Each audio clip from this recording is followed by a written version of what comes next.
hydrogène. On va donc ouvrir le sujet de la mobilité hydrogène. L'idée, c'était de faire appel à Jacques, Jacques N, qui est membre du réseau Dynamise, participe au club hydrogène du Grand Est, il est au pôle véhicule du futur. Et Jacques, il a une vingtaine de minutes pour nous dresser le panorama de cette technologie et des usages. Jacques, à toi de jouer. Merci. Alors, je vais partager mon écran. Vous voyez bien mon écran? Et vous m'entendez? Tout est OK. OK, parfait. Effectivement, Jacques N, je suis chargé de mission filière hydrogène au pôle véhicule du futur. Je suis l'animateur du projet Dynamise et je suis également le délégué régional pour France Hydrogène. Donc, quelques mots par rapport au pôle véhicule du futur. Donc, le pôle véhicule du futur est un pôle de compétitivité. Nous sommes centrés essentiellement sur la mobilité, bien que sur l'hydrogène, on couvre toute la chaîne de valeur. Donc, les pôles de compétitivité, ils sont là pour accompagner les entreprises, essentiellement aussi les PME, dans la partie innovation. Mais pour le véhicule du futur, nous avons aussi un axe d'amélioration de performance qui était historiquement les activités de Perfwest. Donc sur le pôle, on a pas loin de 500 membres et nous avons plusieurs axes de travaux. Donc la partie énergie et propulsion, on est sur l'électrification, l'hydrogène et les batteries. On est aussi sur l'industrie du futur. On est aussi sur les matériaux, essentiellement parce qu'on parle d'allègement de véhicules et on parle de recyclage de véhicules. Alors bien sûr, les sujets ne sont pas forcément compatibles l'un avec l'autre. On a toute la partie des véhicules connectés, des véhicules autonomes et tout ce qui est logiciel aussi autour de la mobilité servicielle. Donc, voilà, ça c'est tous les sujets que traitent les 20 personnes du pôle aujourd'hui. Deux mots sur le projet Dynamise. Le projet Dynamise est né d'un regroupement du consortium des acteurs que vous voyez au niveau des logos en 2018 avec une dépose au PIA 3, lauréat en 2019 et lancement du projet en 2019, lancement d'un club hydrogène en mars 2019 pour pouvoir agréger un peu tous les acteurs qui ont envie d'avancer sur le sujet. Nous sommes 84 membres aujourd'hui. Alors, le projet Dynamise, il a deux volets. Il a un premier volet, c'est de développer la filière industrielle dans le Grand Est. Donc, typiquement, essayer de faire rentrer dans cette chaîne de valeur des acteurs du territoire, des industriels qui ne sont pas forcément là-dedans et qui, finalement, ont les compétences. L'objectif, bien sûr, c'est de la création d'emplois, c'est du chiffre d'affaires local. Et le deuxième volet, c'est plus l'objectif de la réunion d'aujourd'hui, c'est de mettre en œuvre l'hydrogène dans la partie transition énergétique. Donc, on est là pour accompagner les porteurs de projets, que ce soit déploiement mobilité, que ce soit des industriels qui cherchent à se décarboner. Alors, deux mots sur le contexte. Effectivement, pourquoi l'hydrogène? Il faut déjà qu'on reparte un petit peu de l'historique. Donc, vous, sur le graphe de gauche, vous pouvez voir l'évolution des différentes énergies. Donc, le vert, c'est le bois. Donc, il y a plus de 150 ans, on était essentiellement sur le bois. Puis, révolution industrielle, on arrive avec le charbon, puis le pétrole en rouge, le gaz en jaune, puis les différentes énergies pour finir avec le violet, les énergies renouvelables.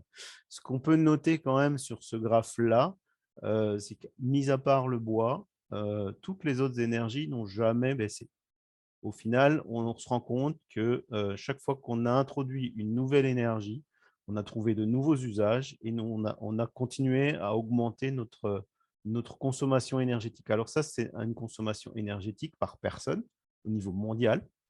Donc, vous voyez que ça monte. Et si l'on applique l'augmentation de la population mondiale, vous vous rendez compte que on a fait un bond sur les consommations énergétiques. Voilà, 30 fois 30 par rapport à la consommation. Donc ça, c'est un fait qui est quand même très important sur notre transition. On parle de décarboner. Cette courbe-là devrait descendre et pour l'instant, elle ne le descend pas. Les conséquences de ces consommations, essentiellement sur des énergies fossiles, la première, c'est la pollution de l'air.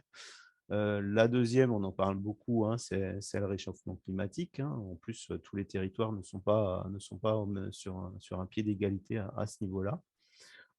Un sujet qui est pas relatif au réchauffement climatique, mais qui est quand même sur la partie ressources fossiles, même si on en a encore, on sait que sur le pétrole usuel, on a passé le pic depuis 2019, donc on est de plus en plus sur des pétroles de plus en plus chers. L'autre impact aussi, c'est la facture énergétique pour la France. Comme l'actualité aujourd'hui nous le montre bien, étant dépendant des autres pays, dès qu'il y a des crises économiques, on a une facture énergétique phénoménale. Et donc, un dernier point, c'est le développement des énergies renouvelables, qui sont très intéressantes, mais qui ont un point négatif, c'est les intermittences. Donc, on n'a pas toujours du soleil, on n'a pas toujours du vent. Voilà, donc on a ces problématiques d'intermittence également à gérer lorsque l'on va vouloir passer à de l'énergie renouvelable en quantité plus importante. Deux mots sur le contenu carbone de l'électricité. Aujourd'hui, on essaye toujours de comparer, on nous parle d'électricité, on nous parle de bilan de carbone. Alors, juste pour remettre un peu les bases, donc vous avez les graphes et vous avez en grammes par kilowattheure l'impact carbone de votre énergie. Et on se rend compte qu'effectivement, le nucléaire, l'éolien onshore, donc l'éolien terrestre, l'hydroélectricité, le solaire, c'est très intéressant. Et dès qu'on passe sur des énergies comme le charbon, on voit que c'est assez catastrophique au niveau bilan énergétique. Et lorsque l'on va utiliser de l'électricité en fonction du pays, on se rend compte qu'on n'a pas du tout le même impact. Donc, vous voyez, la France, étant donné qu'on a énormément d'énergie nucléaire, on a un impact carbone sur notre mix énergétique qui est plutôt intéressant. Et quand on prend à l'extrême inverse, on prend la Pologne qui fabrique son électricité essentiellement par le charbon, on a un impact qui est relativement mauvais également. Qu'est-ce que c'est l'hydrogène? Alors l'hydrogène, c'est la plus petite molécule, hein, pour ceux qui ont des quelques souvenirs de scolaires, hein. Donc l'hydrogène, c'est sur le tableau de Mendeleïev, c'est le tout premier élément, donc avec un noyau, un électron. C'est le plus petit élément qui se combine en général par deux. Donc quand on parle d'hydrogène, c'est un abus de langage, on devrait dire le dihydrogène. Voilà. Mais par contre, l'hydrogène, on le trouve très peu à l'état naturel. Ça, on se rend compte qu'on en trouve de plus en plus quand même, mais on le trouve sur Terre essentiellement combiné avec d'autres atomes, donc dans le cas de l'eau ou dans le cas du méthane. Par contre, à savoir que l'hydrogène représente 92% des atomes de l'univers et 75% de la masse connue. Alors, certes, la masse connue est essentiellement dans les étoiles, donc dans les soleils. On ne s'imagine pas mal aller chercher de l'hydrogène à ces endroits-là. Mais en tout cas, l'hydrogène, c'est quand même un atome qui est quand même très, très répandu dans l'univers. Alors, ça me permet d'en profiter de parler des modes de production. Je combine les modes de production et de la couleur de l'hydrogène. Alors aujourd'hui, à savoir que l'hydrogène, c'est un vecteur énergie, ce n'est pas une énergie. Comme l'électricité, elle n'existe pas à l'état naturel. Il faut le produire pour pouvoir en avoir. Et aujourd'hui, alors, à savoir que quand on parle de la filière hydrogène, c'est une filière nouvelle. Non, ce n'est pas une filière nouvelle, étant donné que la filière hydrogène existe dans l'industrie chimique et dans l'industrie pétrolière depuis plusieurs décennies. Et d'ailleurs, vous voyez qu'on produit 9 millions de tonnes en Europe d'hydrogène et à peu près 900 000 en France. Par contre, 95% de cet hydrogène est produit d'une façon la moins vertueuse, qui sont les hydrogènes gris, les hydrogènes bruns et les hydrogènes noirs. Alors, lorsqu'on parle du noir, on parle de charbon. C'est typiquement le gaz de ville que vous connaissez, qui était au début du siècle. C'était l'hydrogène produit, le gaz de ville, c'était produit par gasification du charbon. Et ce charbon, il y avait différents gaz, dont de l'hydrogène dedans. Aujourd'hui, en tout cas en Europe, essentiellement, l'hydrogène est produit par vaporeformage du gaz naturel. Donc, je vous avais montré un atome de méthane. Donc, on casse l'atome de méthane avec de la vapeur et on sépare du CO2 et l'hydrogène. Donc, pourquoi gris? Parce que pour à peu près 1 kg d'hydrogène, on rejette une dizaine de kilos de CO2 à l'atmosphère. Un exemple, Chalampé, 44 tonnes d'hydrogène produit par jour, 440 tonnes de CO2 à l'atmosphère. Alors, lorsqu'on veut commencer à être un peu meilleur au niveau bilan carbone et avoir moins d'émissions de CO2, il y a des solutions de capture de CO2. Donc là, on va parler d'hydrogène bleu.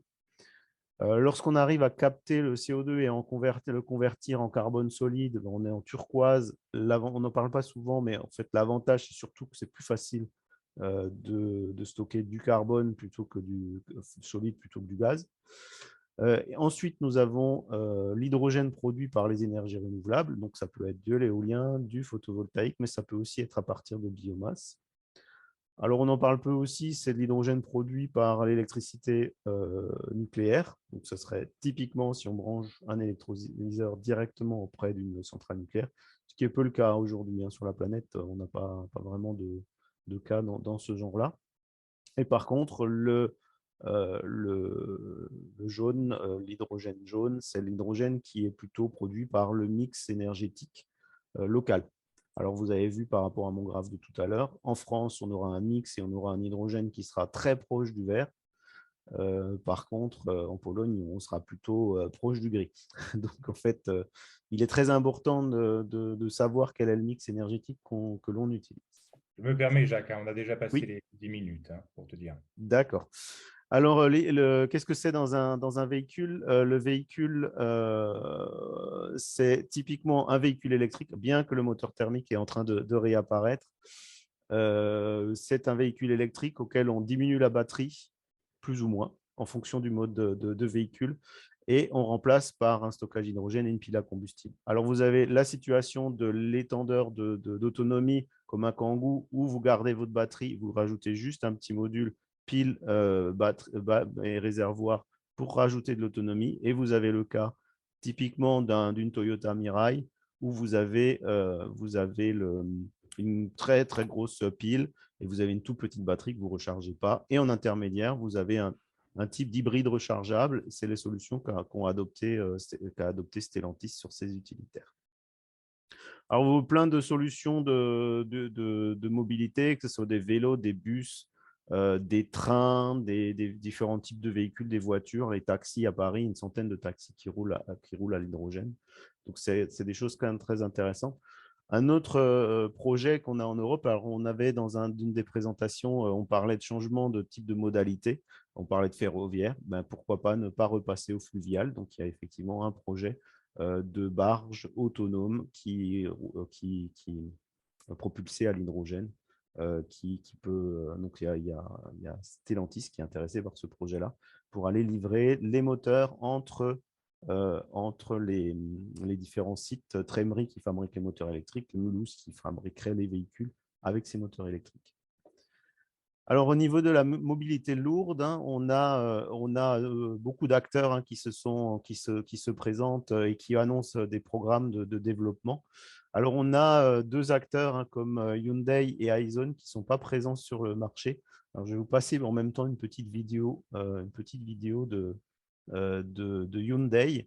Alors, pourquoi Hyundai qui finalement est peu présent en Europe? Alors, la Suisse a mis en place une taxe de 1 franc suisse du kilomètre parcouru pour les transports lourds carbonés, ce qui fait que les chargeurs comme la Coop, Migros se sont regroupés pour essayer de faire avancer sur ce sujet-là. Ils ont fait un appel d'offres en 2019 ou 2018 et c'est Hyundai qui a répondu. Donc, les camions en Suisse sont en train de se développer. Il y en a 47, cinquantaine aujourd'hui qui roulent, donc, dont le camion que vous voyez là, qui roule à l'hydrogène avec 7 stations qui sont aujourd'hui développées. Et le projet monte à 1600 camions d'ici 2025. Hyundai se déploie en Suisse, commence à vendre des véhicules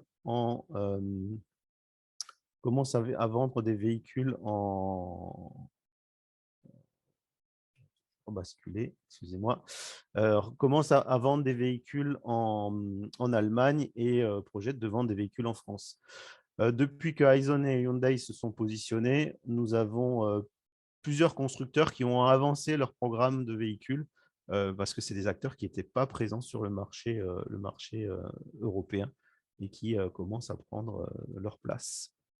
Alors, une solution qui est également intéressante sur des flottes de véhicules existantes, c'est le rétrofit. On sort le moteur thermique, on vient remplacer par une batterie, on vient remplacer par une batterie, une pile à combustible, enfin, en fonction de l'usage. Alors, c'est très intéressant aussi sur des véhicules qui sont de très petites séries, mais ça peut être intéressant sur vos véhicules que vous venez d'acheter ou sur des véhicules qui ont 5 ans. Il est possible de rétrofiter des camions, des véhicules qui ont plus de 5 ans, sans devoir leur demander l'autorisation du constructeur. Petite info pour les transporteurs. France Hydrogène a publié un livre blanc sur les camions. Donc, celui-là, vous le trouvez sur Internet. Vous me demandez. Je l'ai même en version papier à mon bureau. Donc, quelques mots par rapport à ce livre blanc.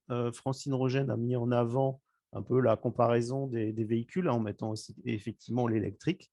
Donc, on voit sur le bilan carbone, hein, on voit que le diesel, le GNV au niveau CO2 ne sont pas forcément très vertueux, bien que Volvo, qui présentera tout à l'heure, a une solution technique qui fait que la courbe verte elle est un tout petit peu plus basse. En tout cas, si vous passez sur du bio-GNV et que vous passez sur des ressources biomasse, on voit que tout de suite le bilan carbone est bien et est proche des solutions hydrogène, voire pas très très loin des solutions électriques. Donc on voit effectivement le bilan carbone de l'hydrogène, le bilan carbone de la solution batterie. Donc vous voyez bien que la solution batterie, si elle fonctionne, c'est la solution à prendre. Alors je vais prendre l'hydrogène à tout va. Il faut vraiment utiliser l'hydrogène lorsque la batterie ne répond plus, soit pour des problèmes de charge, soit pour des problèmes d'autonomie. D'autres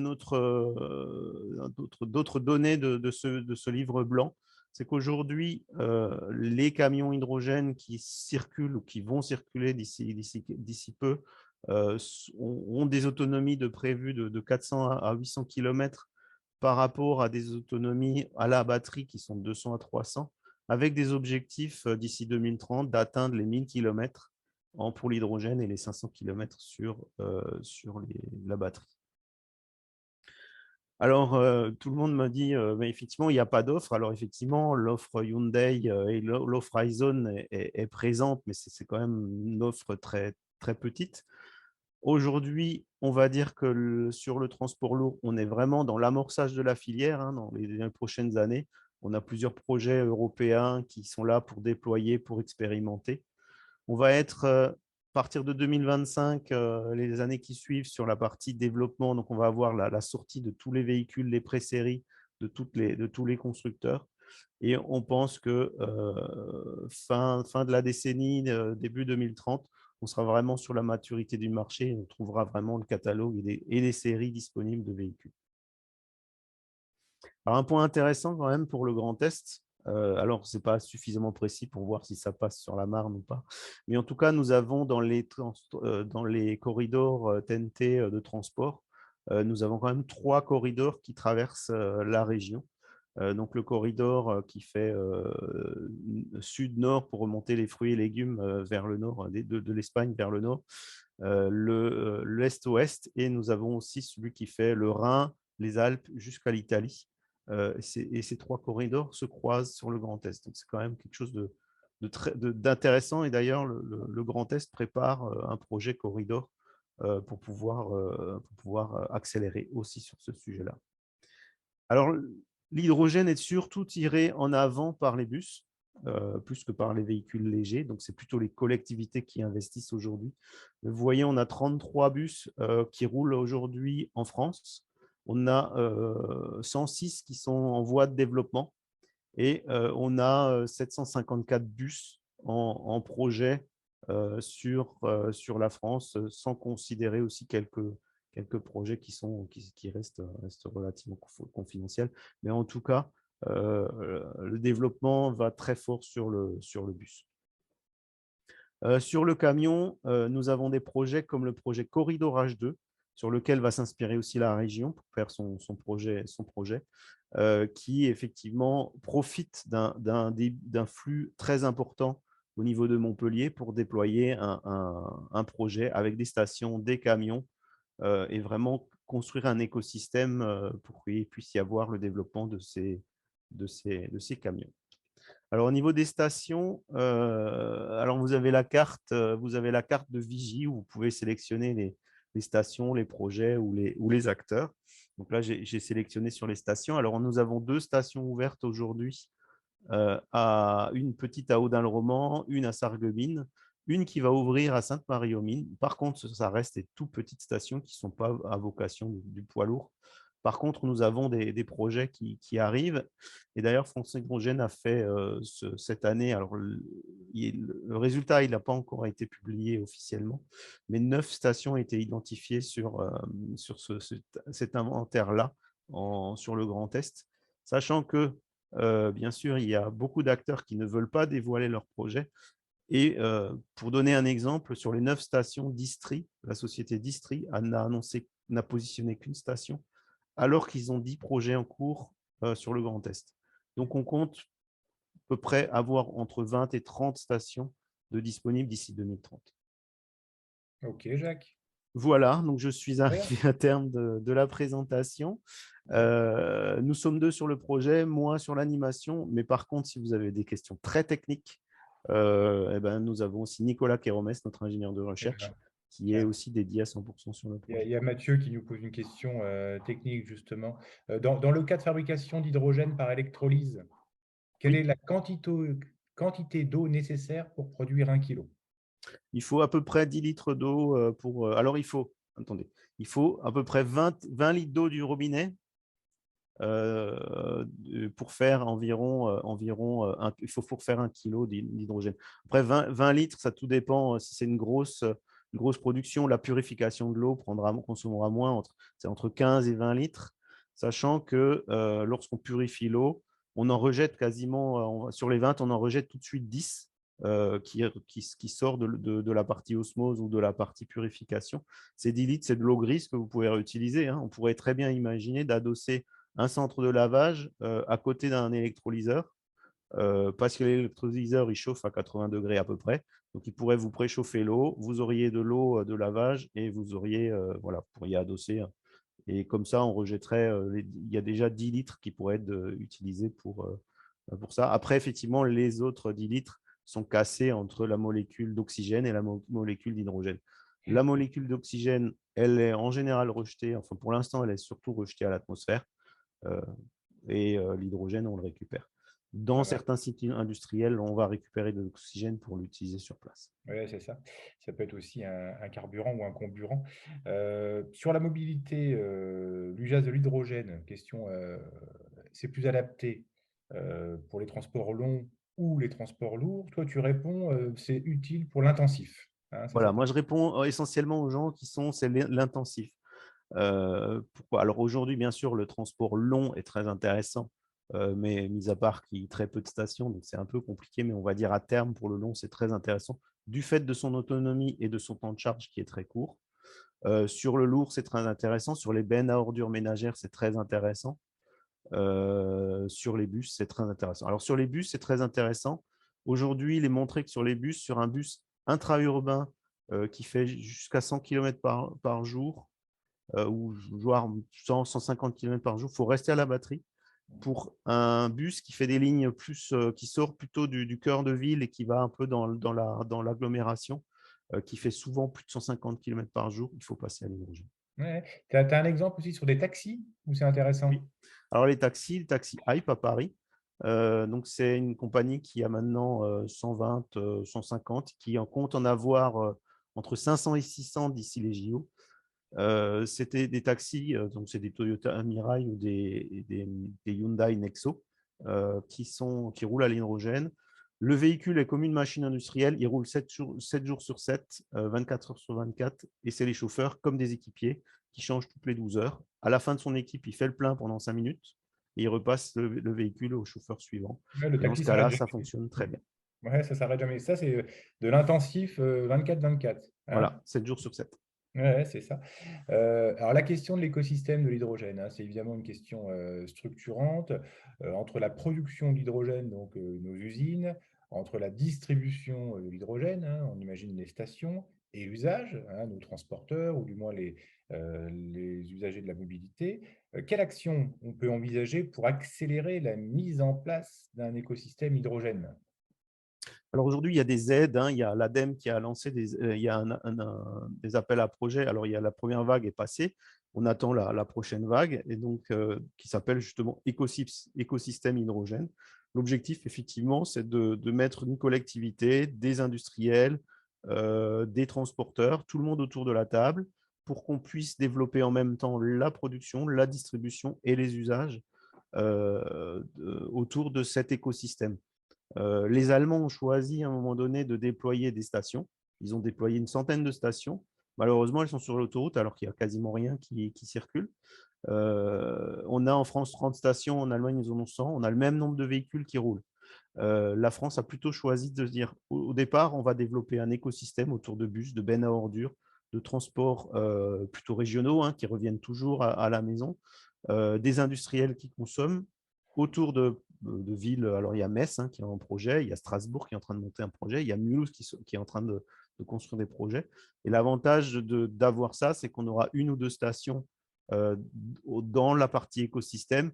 Et petit à petit, une fois que vous aurez un maillage, toutes les grandes villes du Grand Est auront leur station. Bah, déjà, ça sera beaucoup plus simple de commencer à faire de la distance, sachant que les autonomies, une Toyota Mirai, elle a une autonomie de 600 à 700 km. Donc, Mhm. vous voyez que vous pouvez quand même commencer déjà à vous déplacer par rapport à un véhicule électrique qui fait 300, 400 au mieux, et encore en été, ou enfin pas en hiver, et qu'il faut du chauffage et de la lumière. Ouais, Alors qu'une pile à combustible a l'avantage, c'est qu'elle chauffe, donc elle fait le chauffage de voiture comme notre voiture thermique, et elle n'a pas d'impact en fonction de la météo et de la température.